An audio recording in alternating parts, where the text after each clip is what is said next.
ಮಾತಾಡುವ ಮಂದಾರವೇ ಕಂಗೊಳಿಸಬೇಡ ಹೇಳದೆ ನಾನೇತಕ್ಕೆ ನಿನಗೇಳಲಿ ನಿನ್ನ ಮೈಯ ತುಂಬ ಕಣ್ಣಿದೆ ಮನದಾಳದ ರಸಮಂಜರಿ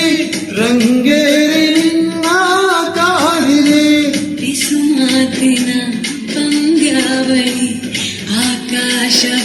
ಆಕಾಶವಾಣಿಯಾಗಿದೆ ಸಂಜೆಯ ಕೆನ್ನೆಯ ಮೇಲೆ ಬಂದು ನಾಟಿದೆ ನಾಚಿಕೆ ಮುಳ್ಳು ಮನದ ಮಗು ಹಠ ಮಾಡಿದೆ ಮಾಡುವ ಕೊಂಗಾಟವ